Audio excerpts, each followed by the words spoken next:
When you look at it, Splinter Cell 1 was a benchmark when it came out, and Splinter Cell 3 was probably the best looking game of the last generation of consoles. So it was extremely important for us that when we released Splinter Cell Conviction, that it came out as strong. And we came up with a bunch of things that are super interesting. So the first thing that we have is what we called projected text. So basically what we're doing is we're integrating in the environment in 3D the objectives that we're giving to the player. Au lieu d'avoir une cassure, d'avoir un scripted event ou une cinématique, si on veut, ben, on a tout intégré ça dans l'environnement. You want Coben? Andre Coben! He drove the car that hit her. He's gonna kill me! Concept art is really important as it gives the artist all elements needed to create a level, such as textures, lightings, and special effects. First, you start with modeling. This includes all objects that will be required to produce a map and later be integrated in the engine. Then, the textures that define all material are produced and applied to the base model. Thanks to our light and shadow feature, we integrate a dynamic light system into each map. As you can see here, the shadows are moving interactively in real time. All these elements combined gives us the final look of the game. We wanted to have a unity of time and location because we find that that makes it a lot more personal for players. It's more interesting story-wise because the events are unfolding a lot faster. So Washington was a very interesting location for us because it's the heart of the United States. It's also a very interesting location for Sam Fisher, being part of the US government. The idea that Sam is facing his former agency home was very interesting from a character perspective. So I'm going to show you guys how we do our character creation. First off, we start off with a concept, Sam Fisher, to get the feel of what we wanted. And once that's done, we create the base mesh, which is a low resolution one. And when that's done, we go into ZBrush and we start adding details. So the first step that we went through for ZBrush would be something like this, where there's pretty much nothing. And then we go in, refine, put more details to finally get something that has a lot more detail, so the pores. And once that's done, we texture it and we bring it into the engine, which would look something like this. Sam will still use gadgets. His situation has changed now. He's left Third Echelon, so he's on his own. So you'll find a couple of gadgets that he'll improvise in the gameplays. We still have gadgets where he'll be able to disrupt lights, like the old gameplays. But the realization this time around is a lot more action-based, so you'll have EMP grenades and EMP devices that'll help you really create a path of shadows. Like the previous Splinter Cells, but with a 2009 special effects turn on it.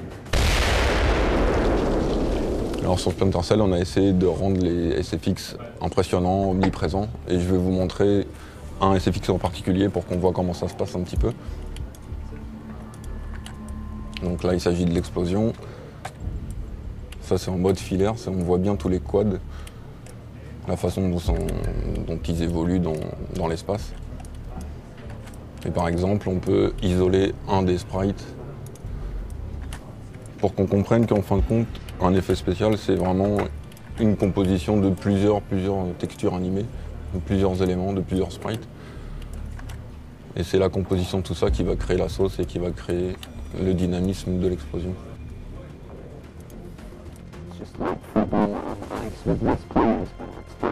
So as you can see, audio and sound is a big, important part of the game.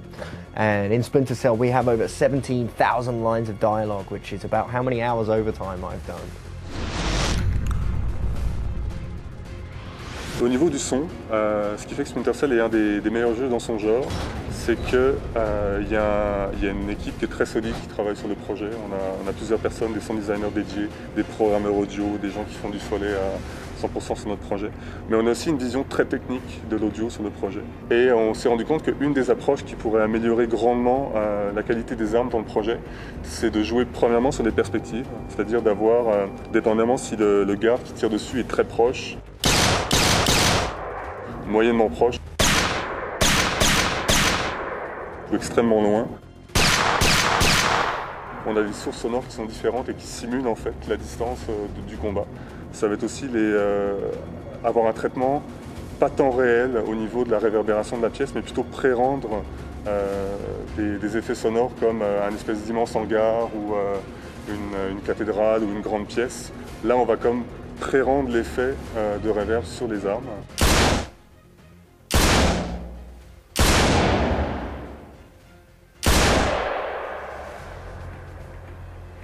The voice acting in Splinter Cell Conviction is the approach that we're taking is a little more reality-based, more organic and natural sort of acting, non-acting, just speaking.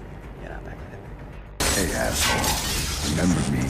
we're in Los Angeles and we're getting ready to do the first voiceover session with Sam Fisher. So as soon as he opened his mouth, you know, I got chills. I was like, shit, man, that's Sam Fisher in that booth. I have a message to those who stand in my way. Pray. It's good to be back. You don't get to talk about my daughter. The whole story seems to be more dense. It's more human. The relationships seem more human. I need to know about my daughter. I caught myself actually when we were doing some of the dialogue, especially around Sarah, my daughter, and stuff like that, that it got a little emotionally richer than I'm used to. I can usually tell when something's organically connected. It sort of drops somewhere into the center of the chest and stuff. There are always nice little surprises when that happens. Who knows about Sarah? Who knows about my daughter?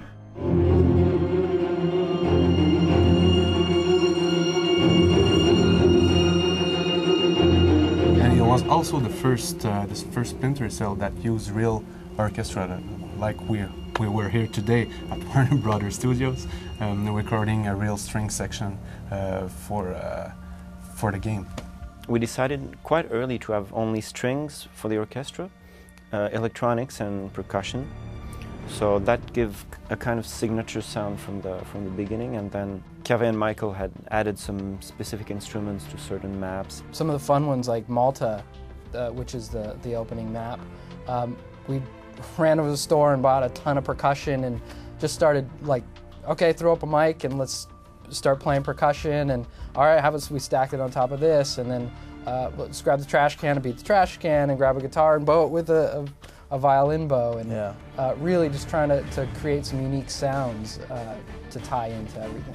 Yeah, it's kind of experimental. I think they achieve a real good blend of electronic and the string section, which for me is a really, really good achievement, because I think it's something very tough to produce.